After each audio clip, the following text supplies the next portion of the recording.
Napaka-humble nito guys. Mas pogi to guys. Hindi, mas pogi ito. Usap-usapan ngayon ng fans ang tila naging awkward na tagpo sa set ng Never Say Die matapos mapansin ng ilang netizens ang umano'y pilit na pagbabatian ni Rahil Bhiria at Eman Bacosa. Ayon sa mga nakakita sa likod ng kamera, maayos naman daw ang naging pakikitungo ng dalawa sa isa't isa, ngunit may ilan sa fans ang nagsabing parang may kakaibang tensyon sa pagitan nila.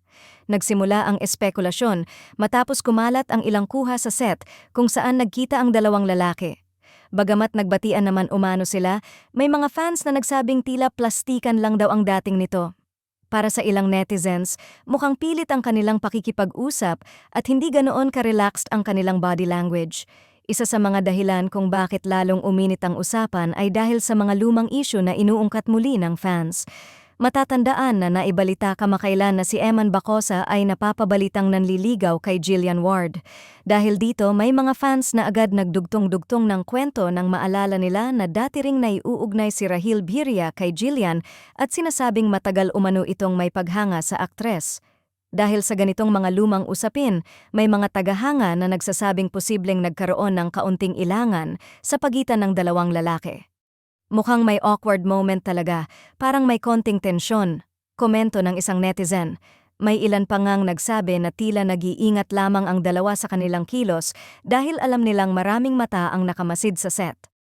Sa kabilang banda, marami rin naman ang naniniwala na baka normal lang ang naging tagpo at baka napagkamalan lamang ng fans ang sitwasyon.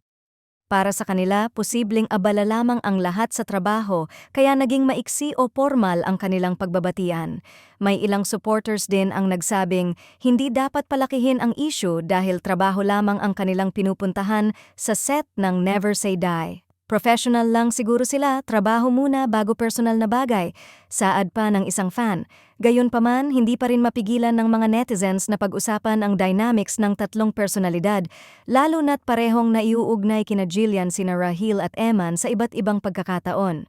Dahil dito, lalong naging interesado ang fans na tutukan ang mga susunod na kaganapan sa set at kung paano makikisama ang dalawang lalaki sa isa't isa habang nagpapatuloy ang kanilang proyekto.